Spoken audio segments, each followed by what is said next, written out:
It's almost the middle of 2021. The world is slowly recovering from the pandemic, people leave shelters, and we enhance PVS Studio features. This time, we focused on PVS Studio development as a SaaS tool. To put it briefly, SaaS tools search for potential security vulnerabilities in the source code. By the way, we have another video explaining what SAST is. In this episode, you'll learn about the most interesting features of 7.11, 7.12, and 7.13 releases. Check out the description to find press releases links with a complete list of changes. So let's get started.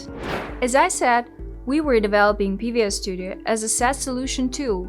Now all our tools can classify errors according to Avast BestVS and AUTOSAR C++14 coding guidelines. Previously, we classified errors according to MISRA, CWE, and CERT. So now you don't have to compare diagnostic tables anymore. Now you can view rule numbers directly in SonarQube, in IDE plugins, and even in the report received by email. And of course, we have detailed documentation to each rule we implemented. You may wonder, what about Avast Top 10? We're expanding its coverage. The most interesting thing that our C# analyzer learned is detecting SQL injections. Previously, we've had a so-called tainted data analysis. Simply put, tainted data analysis identifies the input data that may cause vulnerabilities, while, for example, you receive a number as an input and use it as divisor unverified. This is a very simple example of possible vulnerability. The search for SQL injections is much more exciting and much more complicated than dividing by zero, but static analysis detects those SQL injections in code fragments. Sometimes users asked us to support .NET 5 project analysis. Although we realized supporting modern technologies was important, we had other, more urgent tasks. And now we finally support .NET 5 project analysis. By the way, we switched C# Analyzer for Linux and macOS from .NET Core 3.1 to .NET 5. We updated its dependencies. Also, .NET 5 gave us newer Roslyn and MS-build versions which we use for code analysis. Well, now we understand the C# 9 even better. When we started developing the C++ Analyzer for Windows, we built it with MSVC. Then we released the C++ Analyzer for Linux and macOS. Then we switched to CMake. To put it briefly, the project environment changed a lot.